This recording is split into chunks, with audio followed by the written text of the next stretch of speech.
guys, I'm Kara, wife, mama, Mimi, and your host.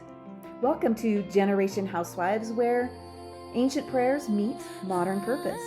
Go ahead, subscribe, and like to follow along, because here you will find faith-filled stories, purpose-filled conversations, and everyday encouragement.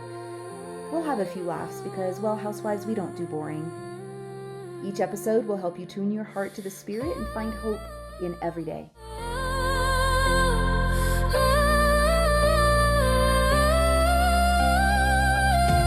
I am beyond excited to introduce to you my personal business coach, Beth Wood. She is loaded with wisdom. She is so inspiring. She is the one who has taught me that I can have a business that I don't have to be a slave to, and that I can have a business that holds and supports me and my own creative and feminine space and feminine energy. Because as you know, it takes a lot to be able to find space and containers to be able to guard and protect the sacred things that really mean a lot to you. I used to run hard and long, and then I would end up in bed for 2 or 3 days and wonder why. Well, she helped me to understand all of this. And so buckle up, you guys. We're taking a deep dive into the beauty of who we are as women and how our biology and our spiritual and holistic makeup all flow as an ecosystem in our homes. And there is just so much. Welcome to the show, Beth Wood. I'm so Thank excited to you. have you here. Oh my gosh, I'm so excited. This is so fun. This just feels like we're sitting down for coffee, so I love it. And I have learned so much from you and am still learning so much from you. And I just am excited to have you here to have this conversation because I know that all the listeners are going to be so blessed with, just all the wisdom that you have to offer and to share. And it's really honestly like life-changing to come into Mhm. the revelation of the things that you share about our original design, Yeah. as women and how God really created us, and to be able to step into that and tap into that is just Yeah. beautiful. Yeah. It is life changing. Like that's why I'm in it. It's because it changed my life. And I'm like, oh my gosh, I have to make sure every other woman understands that we've just been working out of sync with who we are. And as soon as we come back to that Mhm. original design and who we are designed to be, the doing becomes so much easier and we stop running ourselves into the ground and Mhm. feeling like we're doing everything wrong and losing our identity. Like all of these things suddenly come into focus and come into alignment as soon as we recognize like, oh, we're actually not the same as a man. I just coast. And so when you start realizing that that's actually how you can operate and thrive, it feels so much better because you don't expect yourself to show up the exact same every single day. Like that's really exhausting for us as women. And I think honestly, Beth, like looking back at my journey, and I mean, I'm just now coming to this realization, Yeah. but I tried to function on that masculine energy every Yeah. single day. And what happened is that's why I would end up in bed. Hmm. Like my Yeah. body would say, okay, like I can't do this anymore. And so I'd end up in bed for 2, 3 days, Yeah. sick Yep. because I was Uh, working against my natural flow instead of with it. yep. And so discovering this, and even I haven't even been in this process of like doing my business that like with you like that long, but I can literally uh feel the difference in my energy in the sense where um I don't just go ham. Yeah. You know what I'm saying? Yeah. Let's Like put in and a forget 16-hour workday. Yeah. yeah, and just get obsessive with it. And Yeah. because I know I have the containers and I have the boundaries around it. And so there's so much freedom in that. But I think that's the thing I love about doing like this business course with you the most is because that's so like how I'm naturally bent is to go with my flow of energy. And Yeah. Beth, I've seriously felt like because the world is such a masculine energy, I felt like there's something wrong with me because I'm not flowing like they are. So Hmm. I've like been in this like shroud of condemnation Yeah. because I'm so bent toward going with my energy. And so the Yeah. freedom that you give me to be able to go with my cycle Yeah. and Yeah, it's so freeing. And knowing that you're going to be as equally productive as a man if you go with your cycle, rather than if you try and act like a man, you're actually going to burn yourself out and be in less productive cycles for longer periods of time because you're exhausted. So it's like a guy has, when we are in our ovulatory phase, when we've got the height of our emotions and our hormones, that phase men have every single morning. So Mhm. it's like they're going to get that every single morning, but it's for a kind of short amount of time. Mhm. For us, we're getting that for about a week. So you can knock out a whole lot in a week. And then when you're in your luteal phase, which is the 2 weeks prior to your period, that's when you become most hormonally male, which is not you becoming male, but it's when you have your brain architecture is operating from the male side of the brain. That's when you're really productive. You have a really high attention to detail. You kind of want to just grind things out. So if you really like, I get the majority of my work done. I get probably 85% of what I need to get done in a month in the last 2 weeks of my cycle. And then the rest of it, I just coast. And so when you start realizing that that's actually how you can operate and thrive, it feels so much better because you don't expect yourself to show up the exact same every single day. Like that's really exhausting for us as women. I'm really curious to know, Bethany, what got you to this place? Like how, if you don't mind sharing a little bit of your story and your journey of how you got here, because you're so young. Like I look Yeah. at you and like you're so wise in your spirit and in your knowledge and your wisdom, but it's like I just am blown away, honestly.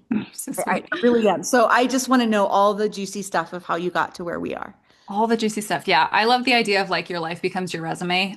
So I would say, oh, I mean, I can literally look back at my childhood and remember times that I I had the choice between just being who I am and kind of going with the flow and having to kind of manipulate who I wanted to be in order to fit into a certain way of being to be accepted. And it wasn't anything insidious. That's something that I really like to preface everything with is like it's not insidious for the most part. Even when we look at like, oh, it's a masculine world, it's a man's world. What I am not is a feminist. I really believe that like women entered the workforce in the mid 1900s because men went to war and we never really stepped out of it. And when we're designing something, I always like to use the analogy of like a kitchen. If you're organizing your kitchen as a housewife and as a mom and as somebody who that's kind of your territory, you're going to organize it in such a way where you can reach the things you need to reach and the things that you use most often you're going to have accessible and things like that. Whereas if my husband, who's 6'2", is going to organize the kitchen, it's going to be very different than the way I would organize it. I wouldn't even think to put certain things in different places for him because it's not where he dwells.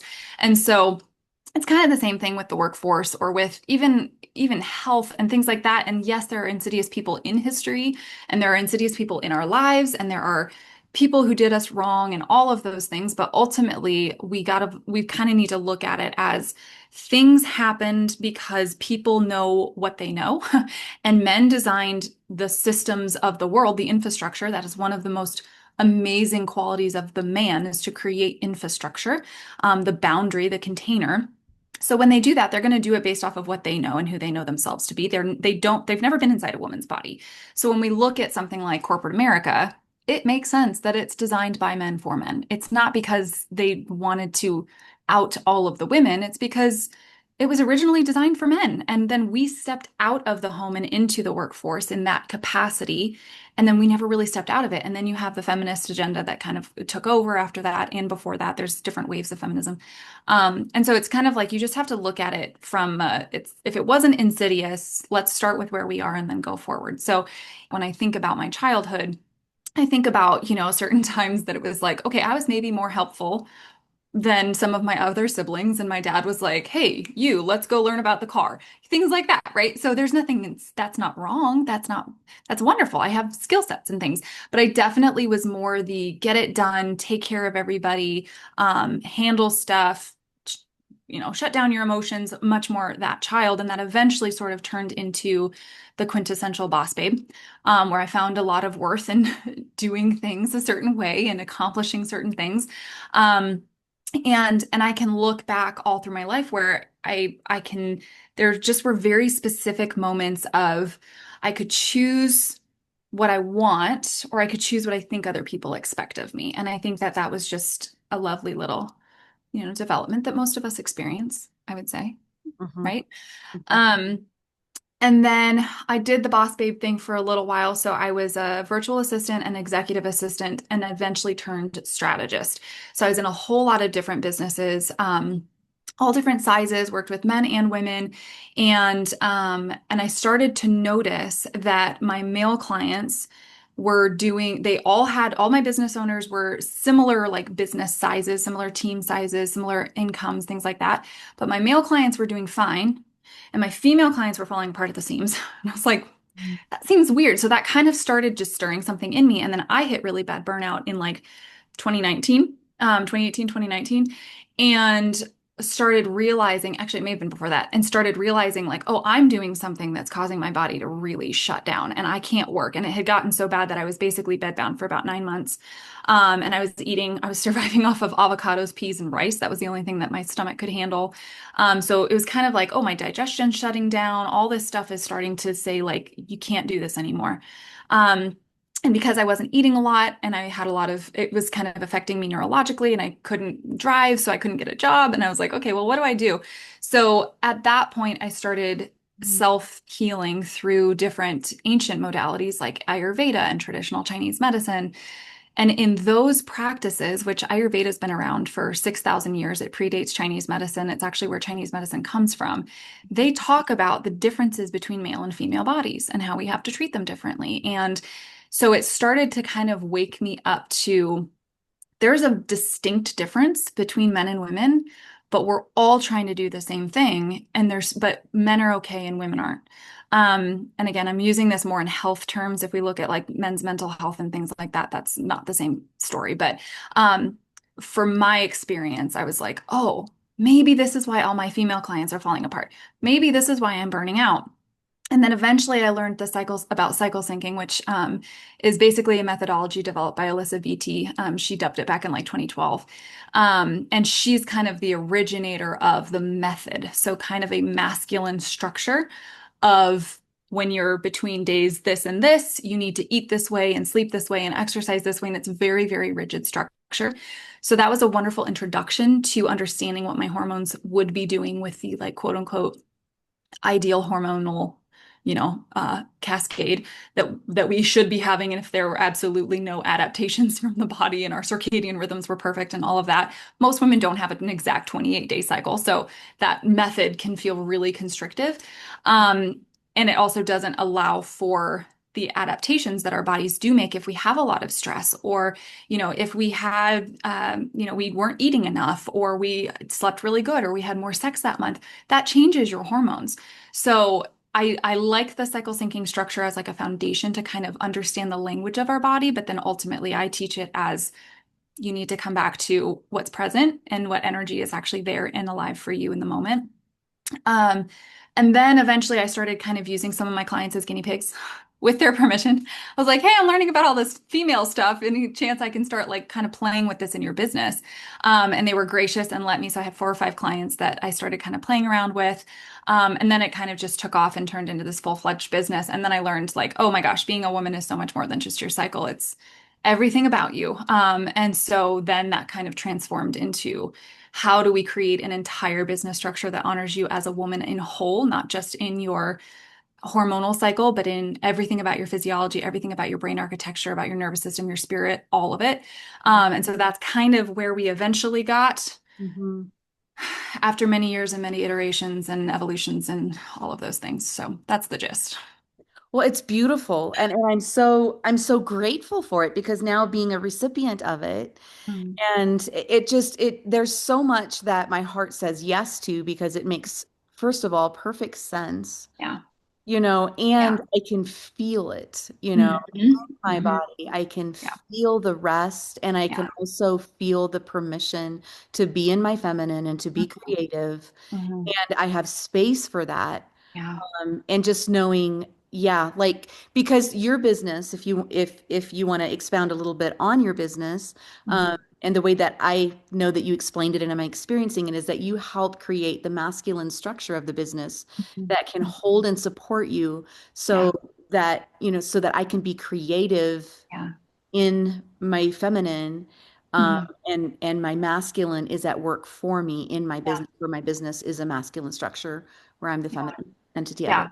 You can probably Yeah. explain that much better than I just did. Yeah, no, that was great. That was a great synopsis. Yeah, so Rosewood Woman as a whole is, I call it more like an ecosystem. And so I we touch on everything in a woman's life, from relationships to business to her personal experience and her somatic world, which is the mind-body connection. Um, and so within that, we talk about masculine and feminine polarity and what that means and what it actually means to be feminine, because we all have very specific preconceived ideas as to what it means to be feminine, and it's largely cultural. And so a lot of it is not truth. So the idea of like, well, a woman can't work because that's not feminine, that's not it at all. So one of my favorite principles that I apply in all of my business, because I do lifestyle coaching, I do business coaching, and then I also do somatic coaching. So in the whole business, I kind of operate on the principle of be, do, have. And this is something from Myron Golden that I just love. But he talks about the very first thing that the Lord tells Adam and Eve is be fruitful, do multiply, have dominion. And like, so clear, very, very easy to understand. So for the input of doing is being, and the input of having is doing. So we first, in order to do from a place that is regenerative and life-giving to us, we have to first understand who we are. So from a biblical context and also from a biological context, that means who we are not only as humans, but also as women. And so we need to understand what that is from an identity perspective and also from a biological perspective. The first chunk of my work, no matter how women are working with me, whether it's personal or business, the first chunk is kind of dismantling who you are not, who you think yourself to be, but maybe are not, and remembering who you actually are and what your design is. And so we talk about the biology and we talk about the identity. Then from there, we talk about, okay, how do you do from this place? Because so many women are doing from a masculine place, which creates disease. So doing from a feminine place is allowing yourself to lean into what is intuitive to you, operating from a place that's led by oxytocin. Oxytocin is your master neurochemical, so it actually dictates all the other hormones in your body, and oxytocin is your nurturing and bonding hormone. And so that is a huge switch for women when we have, if you look at kind of like the goddess culture on Instagram, it's like just do what feels good. And there's a truth in every lie. So when we look at that, the reason that that is what women want to do is because what women desire deeply, like good desires, that's actually indications from their system, from their intuition, from their nervous system, and from their identity that something is good for them. Therefore, it's going to be regenerative and they can do it for a long period of time. So we first have to understand who we are, then we have to understand how we do. Mhm. And then we can have the things that we want to have in a way that's regenerative, and we get more resources in that pour into who we are, that allow us to do more, and it becomes this beautiful cycle. So no matter what, we go through all three of those things. When it comes to business and life, we as women, men and women, are necessary parts to a whole. Masculine and feminine polarity. If you look at anything in nature, we have to have light and we have to have dark. We have to have day, we have to have night, we have to have hot, we have to have cold, right? The entire universe is designed on essentially polarity. And so we as women are complete and whole and full and all of those things. And also, we thrive within the presence of masculine containment. Masculine containment is not control. It is essentially the easiest way to describe it is like a rose on a trellis. That's like part of why it's Rosewood Woman. So a rose can grow and it can go so far, but then when you add in that structure, then the rose is able to really thrive and flourish. So the masculine from a biological standpoint is very much about survival. The feminine is about multiplication and thrival. So she takes what is given to her and she multiplies it. She allows it to thrive. So if you think about, she's given a sperm, she creates a whole baby, right? She's given food, she creates a meal. She's given a house, she creates a home. So the feminine is all about multiplication. So when we're looking at that from a business perspective, we really need to have masculine systems in place in order to help us thrive, in order to lift us up and allow us to flourish in what we are so good at. And so that looks like having automations. That looks like having processes and structures in place to hold you so that you don't have to hold it all. And so that's really the flip around. So I love to explain like your business should be like a masculine provider and protector rather than a child that you have to take care of. If your business is operating as like something that you have to constantly be holding together, It's Yeah. not a business. It's either a hobby, honestly, or it's like a toxic man. Like you don't need that in your life. So that's kind of how I describe it in a Cliff Notes version. Big reason why I didn't start, like really, really step into what I feel like wasn't just obedience, but was really something that was like a part of me was I didn't want to become a slave to my, Mm-hmm. Yeah. and Yeah. because it's like, and again, Bethany, so in the church world culture, based on how fundamentally conservative you were raised, I think there's a lot of women who struggle with, am I allowed to be in my full creative self outside of the home? Mm-hmm. Because Yeah. I know I struggled with that for a Yeah. long time. And um, I shared a little bit about this in the last podcast when Jackie and I were having a conversation around motherhood. Mm-hmm. Um, and I want to speak a little bit into this because I know that my audience probably will be dealing with some of this thought pattern. And so Yeah. I want you to speak into this. Mm-hmm. But, you know, being raised with an ideology that the woman's place is at home and the man's place is at work, and somehow if it either has to be either or, Mm-hmm. like Yeah. it's hard to how should I say, find that balance when we've been so conditioned to believe that I have to be at home all the time, or Mm-hmm. I have to just give my whole into motherhood. Yeah. And then we kind of suffocate or push down some of these other creative desires and Yeah. giftings and talents that we have. And, Yeah. what I'm seeing happen now in my older age is I'm seeing women when they finally have permission and the kids are gone, they become obsessive Right. in the business realm because Right. they haven't learned the balance of Mm-hmm. how do I do both of these in the Mm-hmm. sphere of my nature and who I'm created to be. So I don't know if you Yeah. want to speak into that a little bit, but Yeah. Oh gosh, there's so many things there. So the first thing that I will say, and I'll kind of work my way backwards, is that when a woman, so one of the things that we have to recognize is that when a woman goes through menopause, and she hits those years of being in her wise woman archetype, her hormones shift and she operates more from the masculine side of her brain, so she has more drive to make a business really take off. And so if she has that drive but she thinks that she kind of demonizes it, that creates a whole host of conflicts in that time of her life. And so if she has that drive and she doesn't feel like she's allowed to devote that to something outside of her family, she will become the devouring mother to her children. And her children are like, please, I have my own family, mom. Like, I need you to like, woo, let off a little bit. So understanding the biological process that happens when she enters into that like wise woman crone archetype, which is my favorite because it's like the culmination of all of the different feminine phases that you go through in your life. It kind of all culminates and integrates. And so that can be it is the most powerful time in a woman's life, for lack of a better, I mean, for all intensive purposes. But that power can be used for good or used for, evil if she becomes like this overbearing kind of the devouring mother archetype. So that's really important to just be aware of, that women they kind of operate from more of a masculine place because they aren't going through these up and down hormonal cycles anymore. But then men flip flop. So men become more emotionally sensitive.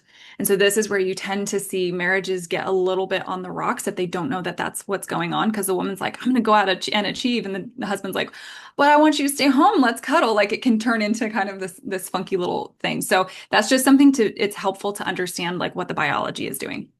The other thing, you are spirit, you are form, you are all of these different things. And to kind of like put yourself in this tiny little box and identify yourself. So there's a difference between your identity and a role. Your identity is you are human woman Kara. And within that identity, you also have some roles. One of your roles is mother. And that role might take over a little bit more of your life for a season because you're going to prioritize different roles based off of the needs of the people around you and what your independent values and priorities are. So that role as a mother is not all of who you are. It is a role. mhm, Same thing with business owner, same thing with wife, right? So that's not your identity. It is a role that takes shape within your identity. mhm, And so I think what a lot of women do is they think they have to pick either or mhm, because we live in a very high contrast society that says you have to choose this or the other. And also there's truth in that. So like this is a nuanced conversation because to choose corporate America or motherhood, you kind of do have to choose one or the other because you can't work a 40-hour job a Mhm. week and also be the mother that you probably want to be. That doesn't mean you can't do both, but it means you probably are going to feel like you're sacrificing one or the other. So that's because corporate America was designed for men, Mhm. not for moms. Mhm. Um, so again, there's truth in you do have to kind of choose and figure out what your priorities are if you have those types of choices in your life. So you either have to create different choices or you have to weigh your values, weigh your priorities, and then make your decision from there. The other thing is that women's brains are interconnected.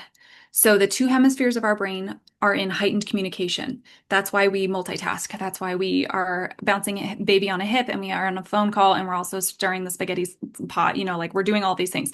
Men operate from one hemisphere of the brain to the next in singular focus. That allows them to respond to threats in a second and have hyper focus that allows them to track a blood trail in the forest for the hunt that they just killed for miles and miles on end, right? And like hunt that thing down. That allows them to actually get rid of excess data that they don't need and hyper focus on the thing that they need to focus on.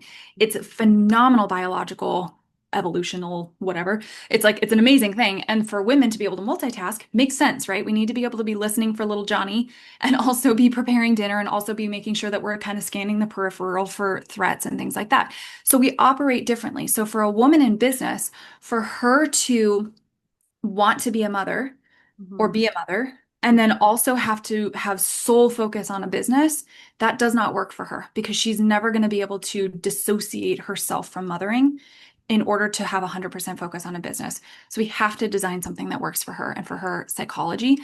Um, and so I think all of these little pieces are important to be able to kind of start to include in your worldview of what it means to do business and be a mom, that it's not your identity, it's a role. Mhm. It is hard to feel like you have to split yourself if you are doing corporate America stuff and motherhood. You're going to have to sacrifice something. And I think that's why a lot of women don't want to, like, they either don't want to become moms because they're like, well, if I can't be the mom I want to be, I won't be a mom. Like, plain Mhm. and simple, I just won't do it because I refuse that. Or I refuse to do the corporate America thing, or I refuse to, have a business. And so they just feel like they're constantly choosing one thing or the other. The last part of this is a lot of us demonize work. Again, corporate America is not designed for women. However, women have always worked. Women have always had jobs. We have always been key parts of the economy. We've always been in the artisan, the healing, the creative, the mentorship. Like we've always been receiving money, giving money, Mhm. regulating the purse strings of the home, Mhm. interacting with the community, like that has never changed. You can look at any indigenous culture and we can look across time and history and you will always see women have had quote unquote jobs. We just have not had corporate America jobs the way that we have in the last 200 years. So, okay. So we need to reframe what work actually means. Women are incredibly hard workers. We've always worked alongside one another. We have always had jobs. We've always received money. So the difference now is I think that there's wisdom in being resistant to corporate America and having a little bit of trepidation around I want to have a business, but I don't want to create that same kind of thing in my own business, but I don't think there's another way. I think that's an important bit of resistance that your intuition is telling you like, hey, Mhm. we got to figure something else out because I don't want to do the burnout thing. I don't want to be working 40 hours a week and having to abandon my child and like, go back to work 6 weeks after I've given birth. Let's Right. not do that. Right. That's intuitive. That's wisdom. So it's a lot of reframing. So a lot of what we're talking about is like dismantle who you are not and Mhm. then talk about how to do from a place of who you be, basically. So it's a lot of pieces, but they're all really important pieces.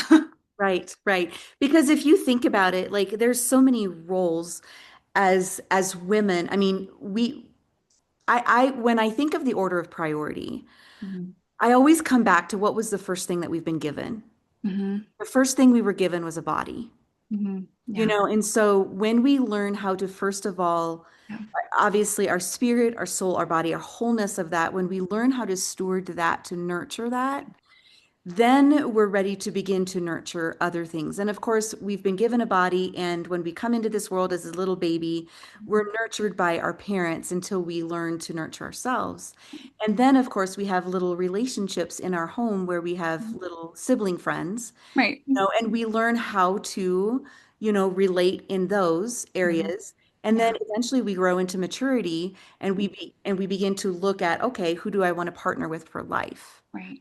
And I think what happens is as we evolve and as we grow, our focus and our attention so easily comes onto these other things that we've been given.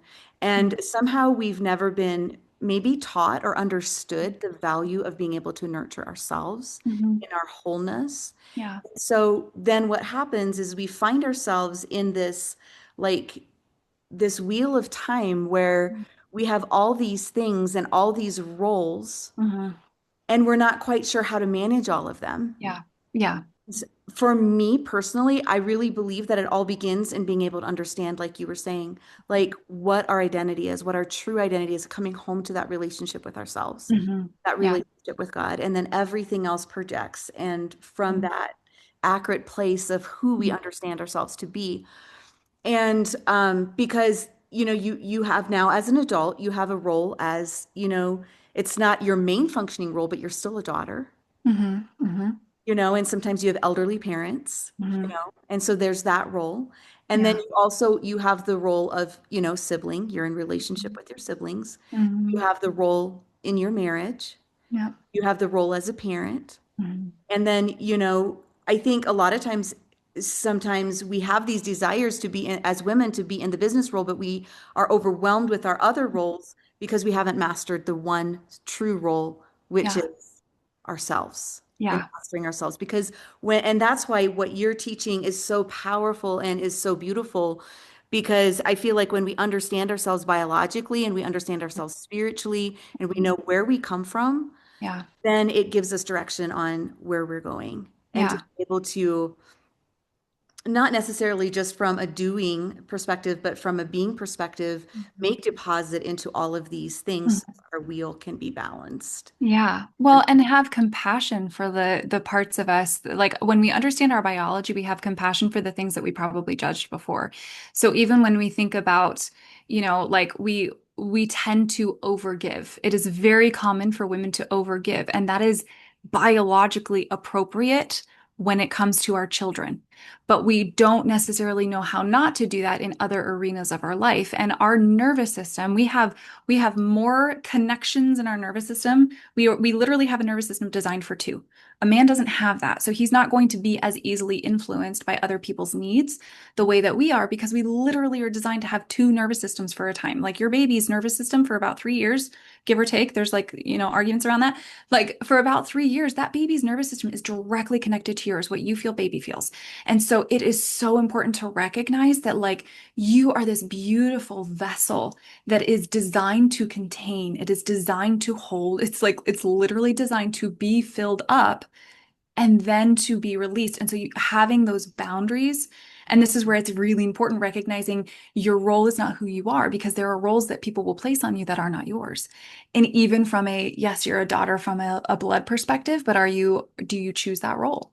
Because there are some that's not an appropriate role for them to take on, right? Or a sibling or whatever. And so being able to disconnect the role from the identity allows you to see it objectively and make a sovereign choice Mhm. over what you accept. And I always go back to, again, like biology is just it's the what you said earlier about like it feels right. It's because it's a remembering. Nothing that I'm teaching is new information to women. That's why I love it because it's like as soon as you have that, oh my gosh, yeah, of course that makes so much sense. That's not me teaching you something new. That's your biology remembering it. That's thousands and thousands and thousands of years of feminine wisdom woven into your DNA. That is powerful. So you already have everything you need inside of you. All I'm doing is being like, hey, if you unlock that right there, you will be shocked. Trust me. And then you do, and it's amazing. So being able to recognize that your system is designed to be this beautiful open expanse Mm. that gets filled up every single month. You are literally the fertile void. You are filled and then you release, and your body moves through a death and rebirth cycle every single month through your fertile years. Through birth, you are literally filled, you grow, and then you birth a baby. It's wild. Like that's how our design is that's how we were originally created. And as above, so below, as without, so within is one of my favorite quotes. What is happening on the physiological level is happening on the spiritual level. What's happening in the brain architecture is also what's happening in our physical bodies. And so it's important to recognize that if that's what happens with our bodies, and that's how we are initiated through life, is this open and close, this expansion, contraction, then you can guarantee the same thing is going to happen with everything else in your system and everything else in your world. So realizing that there will be times of I'm feeling filled up and I cannot take on anything else. And then there will be times where you're like, I could take on a little bit more, but knowing that if you are not conscious of what you are filling yourself up with, Mhm. other things will fill you up. Right. And you need to be so careful of those boundaries. And that is where then the masculine, the benevolent masculine, comes in so clutch for us, because the benevolent masculine holds the line between the sacredness of the feminine and the really the spiritual world and the dangers and the threats of the physical world. So the masculine holds the line. And this is why who you marry is so important. Mhm. What type of guidance you receive into your world is so important. What types of systems you have in your world are so important because they hold the boundaries for you. Mm. So you say, I want this boundary. I'm going to put it into place. I'm going to allow a masculine protector to come in, whether that's a system or a husband or whatever. God, obviously, like ultimate masculine provider and protector. And then I'm going to choose what I allow in. So if you look at this from like I like spermy eggy energy, it's really easy to understand Mm.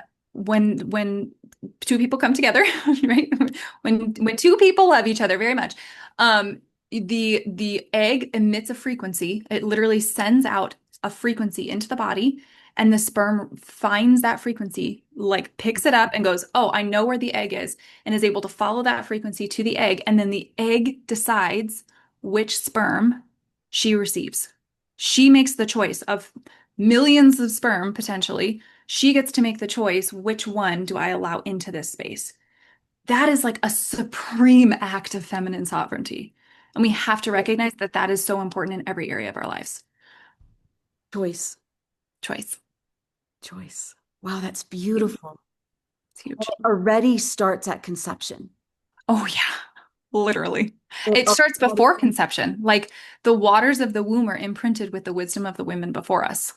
So we Speak literally, into that a little bit, Bethany. Speak into that because that's literally been replaying in my mind since because okay, so water has memory. It's Mhm. embiotic fluid, all of that has memory. So then blood has memory as well. I would, yeah. Well, and there have been studies, and I refer to studies. So, okay. So I believe that there are scientific studies that are great, and they are just now sort of starting to catch up with what our bodies have always known.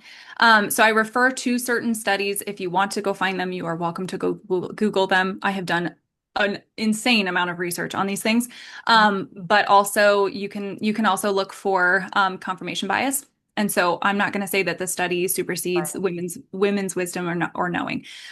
So there are studies on this. And even if you watch Frozen 2, they talk about how water stores memory. Water actually stores different imprinted memory. So even take that for what you will. I'm sure they did some science behind that, but that's actually something that we can see. And when we look at epigenetics, we know that now a woman carries the eggs for the next 3 generations. So she carries her eggs. Her eggs carry the DNA and genetics needed for the next generation. And then that also contains the DNA and genetics necessary for the third generation. So a grandmother is actually carrying her granddaughter at any given moment through her fertile years, which is wild. So even from that perspective, like even just in the ovaries, just there we have 3 generations back at least of genetic memory, at least. And so this is where you get into like understanding ancestral memory and different things like that, as well as water holds memory. Now there's different like schools of thought as to, if a woman in a woman's actual womb when she's gestating Is that water holding memory from her current experiences and maybe her past experiences? Is it being brought forward from previous generations? I don't know. But I think it's a pretty safe bet to say through the epigenetic research that we do have on how different things are like passed throughout the genetic code, plus knowing that water holds memory, there's a pretty good bet that you're getting a lot of data before you've even been conceived. That's a wild thought. Wild thought. Right. Right. That's amazing. Yeah. Yeah. Wow. And also what really stands out to me is that, you know, we are able the egg is able to preserve Hmm. what is needed for the next generation. Hmm. Yeah. And so you see this protection of the Hmm. generations. Yep. And so, Beth, can you speak into a little bit about, okay, so what if you've been handed a deck of cards Hmm. you really don't want to play anymore? Mm. You know Hmm. what I'm saying? Yes. Okay. Yeah. Okay, so one of my favorite mentors, her name is Jillian Pothier, and she has changed the game on how I perceive trauma, how I perceive femininity, how I perceive so many things. And one of her quotes is, you are not responsible for what happened to you, but you are responsible for what dwells in your system. And I think this is such an important note.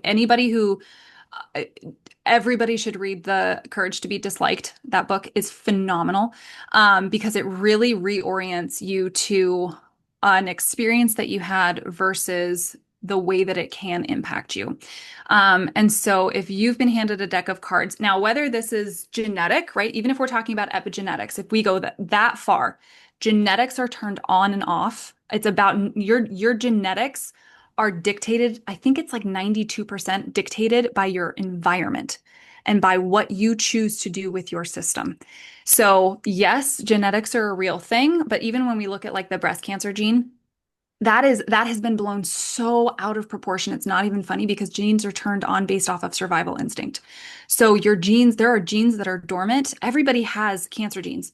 Everybody has these genes, but they're dormant unless and until there's a conflict that becomes activated in the system where the system goes, "Oh, we need that coding to be turned on. We got to flip the switch." So this is why it matters how you treat your temple. Because your body is a very wise system. You are not designed unintelligently. And so your body will adapt to different conflicts with different biological processes. Mhm. So it's important to recognize that even if we're looking at genetics, you are very highly responsible for how those genetics are played out, really highly responsible for them. And so same thing happens with an experience that you've had. This is why they have done so many studies on why is it that two people can have the exact same experience and one walks out with trauma and the other doesn't. Mm, Is mm, that? That's agency.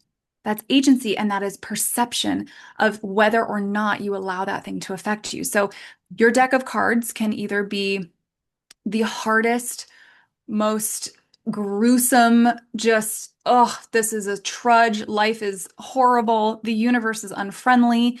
That could be your deck of cards, or it can be like, wow, I have everything I need to be the most expansive person I could possibly be. And I think it all has to do with perception. And I think, and like, I know I have come from a place where I've had a ton of ridiculous circumstances. And there was a time in my life where I really played victim to that. mm, And then there was a time in my life where I was like, oh, shoot, I get to choose if I want to play victim to this or not. You get to choose victim or victor. Oh, okay, I get to make some decisions. And then I made that decision, and honest to goodness, I cannot look at a single experience in my life and not be thankful for it. The hardest of hard experiences, I look back and I'm like, yeah, I learned a lot. I yeah, learned a lot. I'm really thankful for that.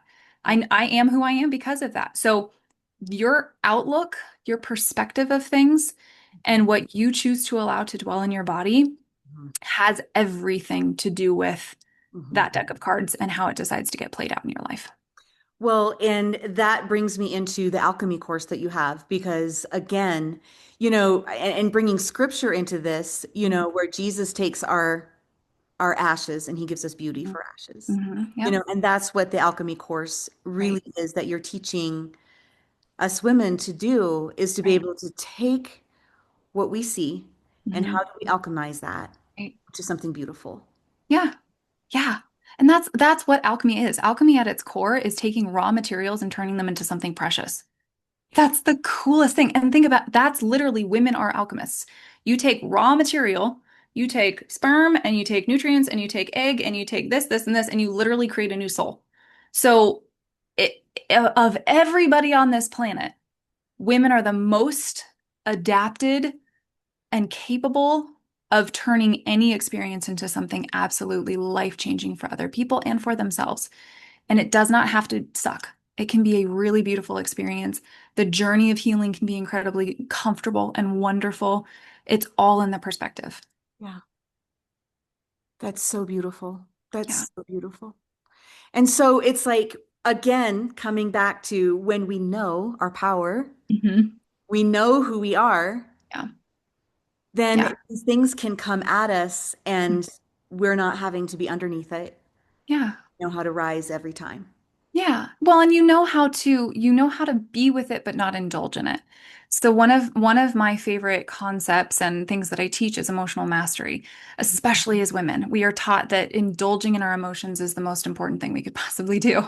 And like just be in it, just soak in it. And that's one of the worst things we can do because emotion is just feedback, it's not truth.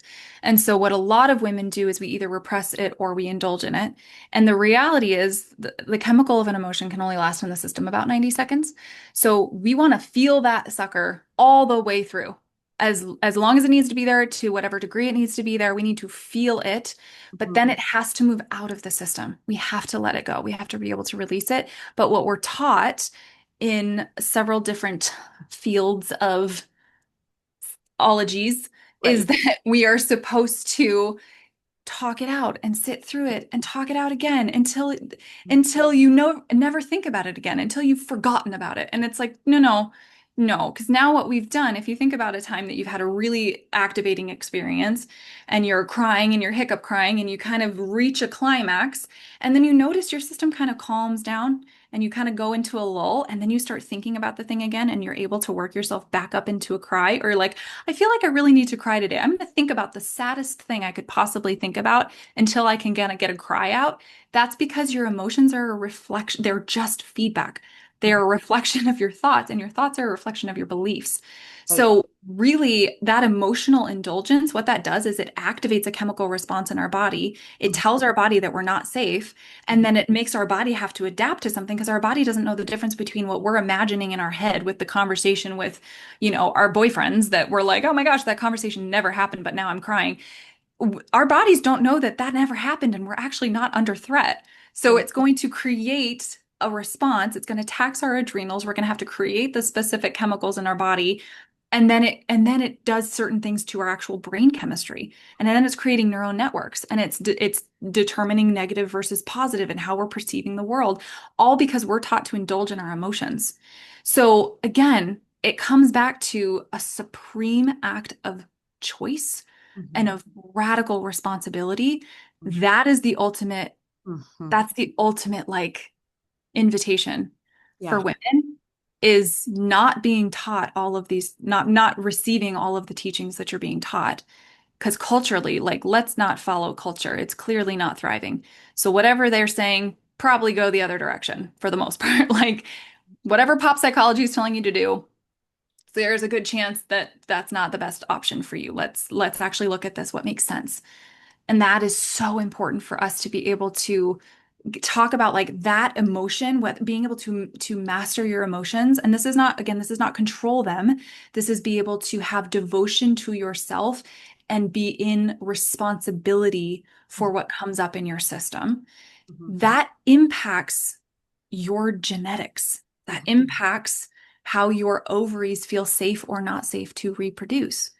That impacts what those little eggs are being imprinted with. That impacts the waters of your womb. That impacts the aroma of your home with your children. Like, this is not a small conversation for you to be able to say, I take what is given to me in my life and I choose responsibility and I choose to be the victor instead of the victim. That changes like cultures, that changes families. Right. Right. Well, and the other thing too, like you were saying, because I have a couple different thoughts here. Um, you know, if we just sit in the emotion and we revisit it and we revisit it and we revisit it, well, first of all, the cortisol, you know, Hmm. out the top. Yeah. And also, your life goes in the direction of your most dominant thought. Hmm. And so, when you are constantly rehashing Hmm. trauma, Hmm. you're going to create more trauma because that's Hmm. what you're going to most likely be attracting because that's what you're focusing on and the energy that you're putting out there. But the other thing that I was thinking about too is because there's a balance in obviously there's a balance in all things, Hmm. but there's a lot of people who may be listening right now who were taught from infancy Hmm. that they have to suppress their emotions Right. and Right. that emotions are not safe. Hmm. And so therefore you're not allowed to show emotion. Hmm. You're not allowed to feel the emotion. So what happens is all this emotion stays repressed within the Right. body. Right. And then all of a sudden it starts to surface in Hmm. sickness, disease, or in some of these other areas.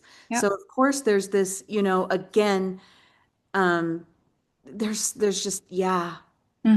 Hmm. Yeah. And again, into that.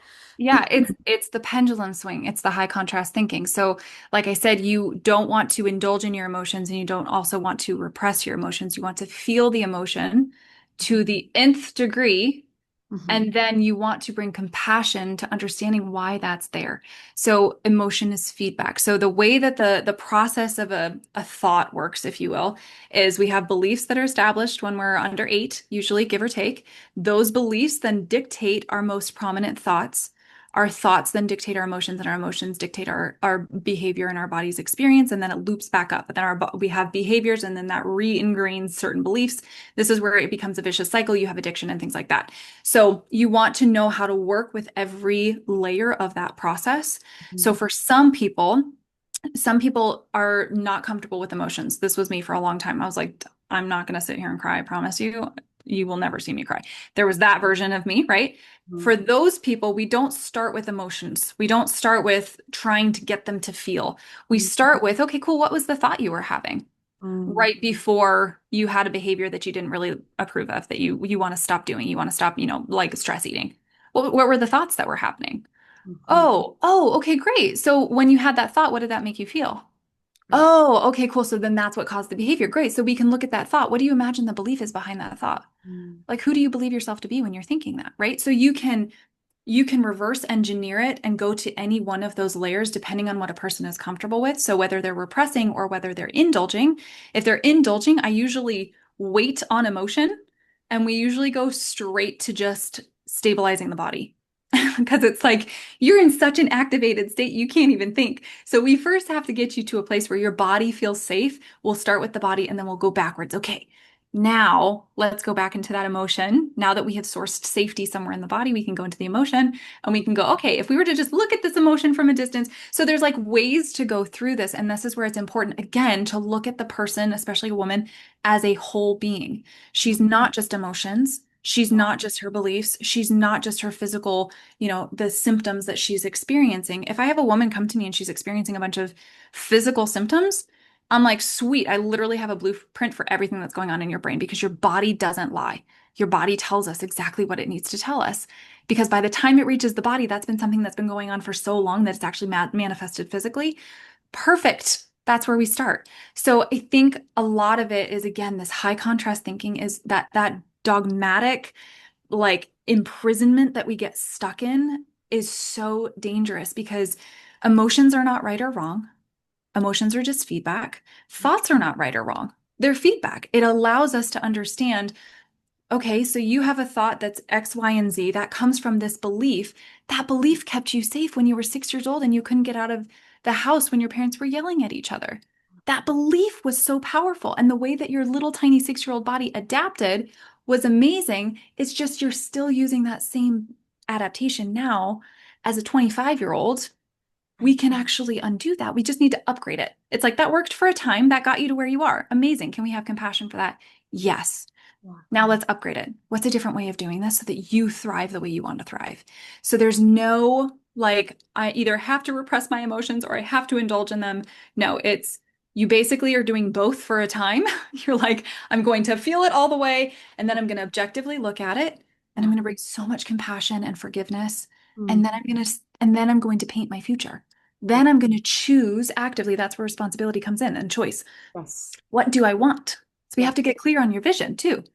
So it's this whole picture. And this is where a lot of all these different modalities are hitting one or the other, but they're not seeing it as a complete picture. And that's where women feel like they're missing something, but they've gotten a little bit closer, but they're still missing like they're like, I've got a piece of the map, but it's not there. I still don't know how to get to where I want to go. And that's because we're dealing with one part of the system rather than realizing you were a whole ecosystem and you've got spirit and soul and body and physiology and archetypes in your brain and all sorts of fun things. Right. Right. It's just, we're so fantastically created. And to know that we're created in his likeness, in his image, Yeah. and to do life with him, and that he's a Mhm. part of this whole thing. Yeah. And he gets us, Yeah. more than we get ourselves. Yeah. And it's fascinating to me how Mhm. that, he's put this masculine and this feminine into the world, and Mhm. together the power of creation happens. Yeah. And even just from the beginning when he spoke, the word sperm, the word Mhm. the word was sperma, Mhm. and the conception Yeah. of whatever you want to call it, that the word was spoken into the atmosphere, became the womb, and all Mhm. this was birthed. Mhm. And we are created after that likeness and after that image. And I think Yeah. just coming home to knowing who we are, where we come from, Mhm. and how we are created Mhm. is so powerful. Yeah. Yeah. And so, is there anything that you want to share? We are at an hour already. Um, I'm not surprised. I'm like, oh, okay, this just flew by. right. So good. I'm trying to think of like the questions that the audience might be having right now, or what the listeners, Mhm. what kind of questions, because we've really covered a lot of ground. Yeah. But obviously, this is not something that we can compact and deposit in 1 hour, because, this is a lot. Yeah. But where can people find you? Like if they want to reach out to you and, utilize you as a coach? Because like I Yeah. said, Bethany is she's my business coach, but kind of dubs as a life coach We because do other she's stuff, done yeah. a lot of stuff for me. As is needed. Yeah. Yeah. Well, one thing just when you were saying like questions that people ask, a lot of people have questions about like what actually is masculine and feminine. And I think that's an important thing to touch on quickly, only because we have such the wrong perspective of what that is. And so even through this podcast, as we're talking about masculine and feminine, certain things that we're saying can be misconstrued because we don't actually understand that we don't understand what that actually means, because most of what's circulating around in the world about masculine and feminine is not rooted in biological or spiritual truth. So the idea currently in culture is that masculine and feminine are like a collection of traits. So it's structure versus flow, logic versus emotion, like softness versus strength, right? That's a big one. And there's this belief that we all carry both regardless of our sex, and that framework is missing something essential because we don't actually have the right word for that in the English language. What they're really talking about is yin and yang. They're talking about elemental traits or qualities that exist in all people. Masculine and feminine is not an energy, it's an expression biologically, physiologically, and spiritually of being a male or a female. So masculinity is really like the full spectrum embodiment of being a male, not just a set of traits, because this is where like all men are slightly different. But Right. when you're looking at it from masculinity, it is his hormonal landscape, it's his nervous system. Again, like a woman's nervous system is literally designed different than a man's. So it's his hormonal landscape, his nervous system. He has an asymmetrical brain. He has different bone structure. He has different muscle density. He has different communication styles. The way he develops is different. Women are internally initiated through our cycles. Men are externally initiated, which is why we've always had rites of passage, which is why a lot of men are uninitiated and we have a lot of like adult boys running around because there's not initiations in our culture anymore. And so the same thing is with femininity. It's not just softness or receptivity, it's this whole lived reality of being female. And so if we try and flatten that concept into like a neutral concept of energy, we're going to not only lose the richness of it, we're going to lose the difference of it. And then people are going to have identity conflicts because they're like, oh, but I'm not soft, therefore am I a woman? Okay. That Mm, doesn't make you a woman. That doesn't make you feminine or masculine. It is the masculine and feminine energies that culture talks about are a lot closer to yin and yang, being like universal forces, passive and active, light and dark. That exists in all of nature, in every single being. It flows through everyone, regardless of sex, but masculine and feminine are not archetypes, they're not qualities, they're ecosystems that are distinct and whole and embodied expressions of being a male or a female. And you and I get oxytocin by making eye contact and talking and chit-chatting and just this, we get oxytocin. When a man does this, it does not do the same thing to his hormones. So this to us feels spiritual. To a man, talking may still feel spiritual, but especially in the dynamic of a marriage, when a woman is coming and talking to the husband and he is holding space for her, his testosterone increases and her oxytocin increases. mm, Those are nourishing chemicals to a male and then a female. But when a man comes and is dumping all of his problems on his wife, her testosterone increases and his estrogen increases. So what mm, does that mean? That means that he has more female hormones and she has more male hormones, and that causes inversion in the polarity of the relationship and in the system. So mm, there is, whether you're looking at it from a social perspective, from a biological perspective, or a spiritual perspective, they're all the same. There's nuances within that. You might have a man who's more verbally expressive, but is that nature or nurture? Is that because he was taught that that was safer? I don't know. So there's bigger conversations at play, but it's when you look at it as a whole and you incorporate all of those different categories, if you will, and you look at the commonalities between those, like you look at the golden thread, masculine and feminine are distinctly different. And women are feminine and men are masculine. That does not mean women don't do hard things. My gosh, childbirth is her at her epitome of heightened femininity, and it's very hard work. So that's not a masculine or feminine quality. But for a man to hold the line and be the protector provider, yeah, that's a more masculine quality. Doesn't mean women can't do it, but is that sustainable for us or does that tax our systems? Well, if we look at it hormonally, it taxes our systems. So is that a feminine quality? Probably not. And Mhm. so again, coming back, coming home to Mhm. knowing how Mhm. we're created, who we are, where we come from, and where we're going, like, you know, Yeah, it's helps. huge. Yeah, it's huge. And like the women that I see the most in Boss Babe Hustle are stay-at-home moms. By the time a business owner comes to me, she's like, I'm done with this. Help me. But when I have, it's my personal one-to-one, like somatic coaching clients, that I'm like, you're more in Boss Babe than any of my entrepreneur clients are because she does not allow other people to support her. She doesn't know how to feel safe. She doesn't know what it's like to be in her actual feminine, aside from her performative feminine, which is not the same thing. She doesn't know how to have structures of masculinity in her life. She doesn't lean into the protection and provision of the masculine as a whole, which is represented as God, men, and money in the universe. So that's another conversation. So recognizing, like, listen, if your body's in a high stress state, you are not operating from your design. Right. Right. Like point blank. That's it. So yeah, it's tricky in this culture. I have to say, you were ahead of your time. You were ahead of the time. I say you're ahead of your time. And maybe that's just in my world. It felt lonely for a little while. It But did. I feel like, I feel like God has prepared you because he knew the wave that was Mhm. coming and the repercussions of being out of sync. And Yeah. Yeah. the importance of just, yeah, being Yeah. that safe place of, coming home to again, yeah, who you're Yeah. meant to Yeah.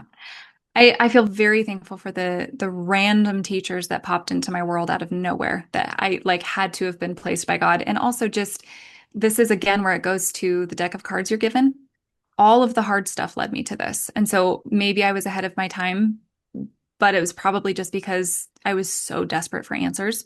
And I think that's the biggest gifting. So if I can offer any kind of word of encouragement, it's like if there is a hand of cards that you have been dealt with that you're feeling really done with, like I would start to ask, how is this the best thing that ever happened to me? Because truly, like it is crazy when you start to ask those types of questions, how much truth is revealed and how much direction it gives you. Because you're like, oh, no, no, no, this becomes the blocks are not though in the way, they become the way. That is so exciting. And that makes everything so much easier to deal with too, truthfully. Well, and again, you're not looking at yourself as a victim, Right. you know, Yeah. I'm going to use this stuff. I'm going to use this raw material and I'm going to turn it into gold jewelry that I love to wear. Like, just make it yours. Make it something that you actually want it to be. It does not have to be like life gets to be a delight. It does not have to be this trudging, disgusting, horrible experience. Let's not buy into that lie. Right. So good. But yeah, you are on Instagram.